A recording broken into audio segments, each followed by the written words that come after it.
We're taking a look back at the recent season that Corby Town had. What can we take away from the season, and what did we see? It was certainly one of the best seasons we've had for a number of years. We went a long way in competitions, finished second in the league. Long time since that happened. Got to the playoff final, had a home game. Did very, very well indeed. Unfortunately, we couldn't quite get it over the line. Is that regarded as a failure? Some people might say it is, because we never got promoted. Other people, like myself, will look at it, it's a journey. And from when Gary came in to where we are now, we're a long way off that. We've moved forward so much. I think as a Corby Town supporter myself, not only doing what I do here, which I enjoy immensely, you certainly want to get promoted. And when it's all said and done with all the positive things that I can say and give my spin on it, promotion is where you want to be. We had a young man playing up front, scored 30 goals in his first season at this level. Absolutely brilliant. I'm sure he's going to go on to bigger things. It would be nice if we had him here for another season or so, but who knows, that may happen, it may not. We'll have to wait and see how that one pans out. Ruben Marshall was excellent. If he hadn't have lost that 3 months through injury, it may well have been very different. He still ended up with 14 goals though. Absolutely fantastic. Neil came in from Northampton, made a real impact, had a lot to offer, quick, sharp, very, very good on the ball. In fact, he did for us in the Senior Cup final, where he played for Northampton under-23s. Interesting, that one, wasn't it? The captain at the back, absolutely fantastic, solid as a rock. The keeper, Ross, absolutely brilliant. Won an award, end of season awards. And of course Fletch did as well. Rory didn't win an award, but I think he won over the hundreds and hundreds of people that go up there every single week. Gary Storer came in, did a fantastic job while he was with us. Whether we see any of these boys again, who knows? One thing I can say is that the support through the whole season was absolutely fantastic. Yes, it was a roller coaster ride. Yes, we had great highs and we had some really bad lows. Some of them I was at. But to be there on the final week of the season, where we had over 1,400 people on a Tuesday night to play Long Eaton, and then the final itself was 2,766. I do believe that's probably the largest attendance for a league game. Absolutely fantastic. Yes, Worcester played their part. They brought supporters as well. That there is no question. There was certainly over 2,000 people that were from in and around the Corby area. That I'm 100% certain of. You don't get the nickname Scoring Macaulay for no reason. But no, it's been a good season, and I think that gets overlooked a little bit because the team Corn that won the league have done so well. But when you actually look at it and the points total we've got at this point of the season, I think in any other league you'd be fighting for the title. So fair play to them, but it's been a good season for the team. Racked up a lot of wins, and just hopefully we can get the job done in the playoffs. We'll be doing everything we can to get over the line. They didn't have a shot. I think Evan had a shot first half, which Ross has actually said. I think that's the only shot they had. I just felt that we was stronger than them. We wanted it more than them. We stopped them playing, and they ain't got no plan B. Other managers' comments don't really normally bother me, but sometimes you need to get that little bit of respect when you finish second in the league, when you have 27 wins out of 40 and basically called us a one-trick pony. So he knew what we was going to do, and he couldn't do nothing about it. Northern Premier Midland Division playoff final versus Worcester City. We want to thank Longing United, their fans, their spectators and everybody who's travelled this evening. Thank you for being here tonight. Safe journey home. Talking of going home, can all fans be careful going home? We know there's lots of cars, lots of people.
The captain, Nathan Hayward, 5 I've already got you. I already got you.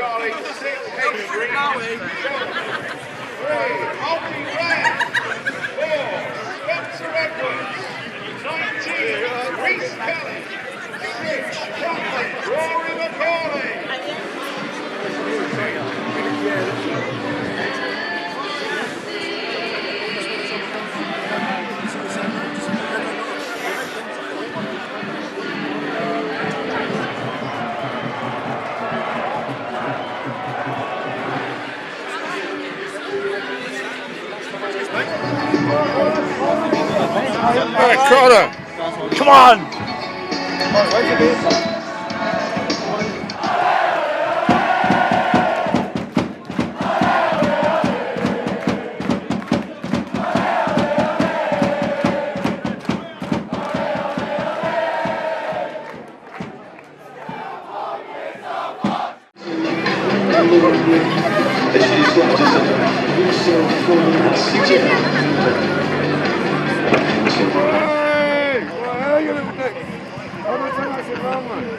Yes! Run up fucking Steelmen! Yes!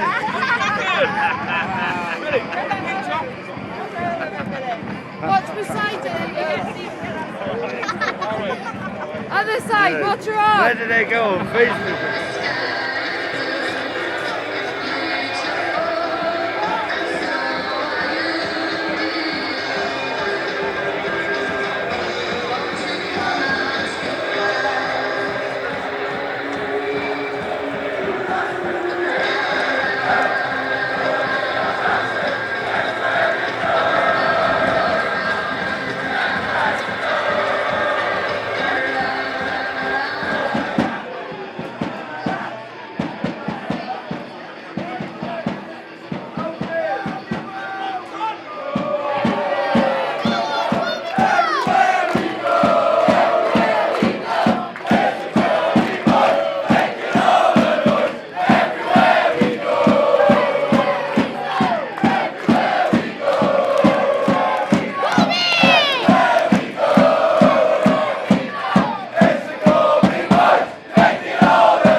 Ladies and gentlemen, please welcome the team this afternoon. Here is the grand finals.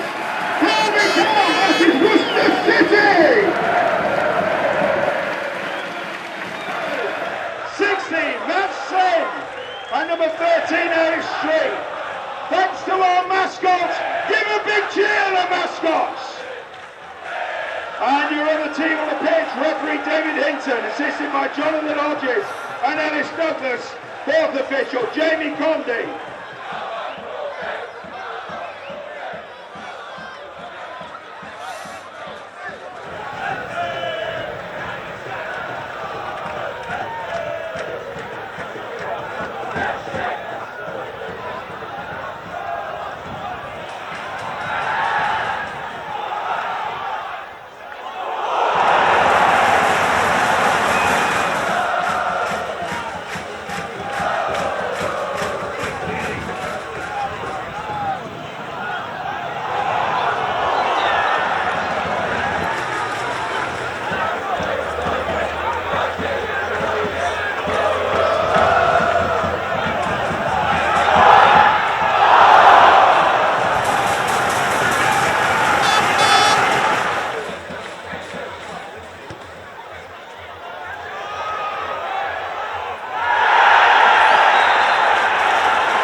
Right then, ladies and gentlemen, here's your half-time draw.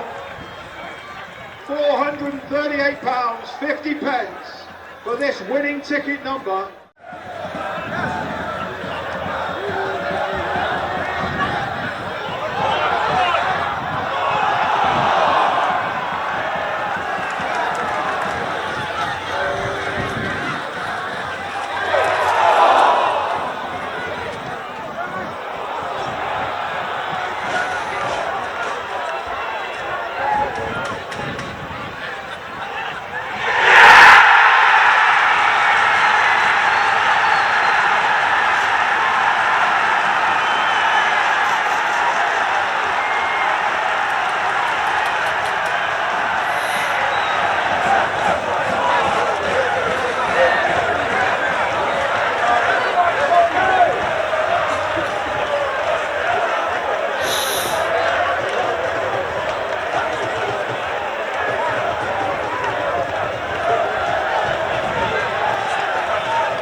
Today proved why this football club, whoever's in charge next year, why this football club shouldn't be at this level. Today we flexed our muscles. You know, when I come through the door 2.5 years ago, I wanted days like this. I wanted to see this. I wanted to see this sort of atmosphere at Corby Town. Today we've seen it. That was magnificent, and that's something the whole club, the ownership, the chairman, all the stewards, the volunteers, the staff, everybody can be proud of, because I think the day's gone really well, and the Worcester fans as well played their part. They've come in numbers. So listen, you've just got to hold your hands up and credit the opposition sometimes, and that's what I'm doing. Listen, I've been in the game long enough to know you get ups and downs, and the playoffs, you know, we said that was a lottery. We come out the right side of a really hard fought game on Tuesday, and today we've come out the wrong side of a really hard fought game. I thought the game was a very tense affair. I thought the game was a very tense affair. Not much chances given up by either team. I think that was defensively, defences were on top for both sides. But listen, you've got to credit Worcester City. They've gone away to Anstey. You know, they kept fighting to get in the playoffs. They've gone away to Anstey and won on a Tuesday night, and they've come away to Corby on a Saturday. And you know, we've got no excuses. We was full tilt. We was in good form. But that was, like I say, that was just two teams not giving an inch, and they've probably had 2 or 3 chances, and we've had 1 or 2 chances, and that was the difference in the day. But like I say, they've done it the hard way. With, you know, I just said to the boys in there, you get nothing for coming second, and we've come second in the league, and we've come second in the playoff final, and that is what it is. You know, I was really disappointed. I genuinely felt that we would, you know, having home advantage, we would probably get it over the line. We come out today confident. Like I say, the lads come out the right side of one on Tuesday, and we've come out the wrong side of one today. But I think you've got to credit Worcester City for the way they've come here today, and you know, they set about the task. They done everything that they should do as the away team. You know, I thought, you know, they probably said give it 20 minutes and quieten the fans down, but they didn't quieten our fans down today. Got 2-0 down. They were still magnificent. And I thank each and every one of them for the support this year. It's been a great ride. But we've fell short. You know, at the end of the day, we fell a little bit short. And as gutted as we are now, we can be proud of the season. We've had some real good highs. We've had some lows. We've had to shake the squad about that. Our season's had everything that should have. And we come into this playoff final where we wanted to be, and we just fell short. Yeah, that's the obvious thing. Obviously, I'll try and speak to the owners this week. But what I will say to, you know, if we do disperse, and for whatever reasons, that's a shame, because this team is obviously good enough to be there or thereabouts. But you know, you just don't. There's a lot of things go on behind the scenes at Corby Town, and you just don't know what's happening. So, you know, and you know, we were set this year. Hopefully, to have a good tilt at it. We had a good tilt at it, and we just fell short. But that's the divide lines in football, I'm afraid. But listen, I've enjoyed it. I've enjoyed this season especially. It's been good. We've had some good times, we've had some bad times, like I said, and you know, you get nothing to finish second place, and that's unfortunately where we finished.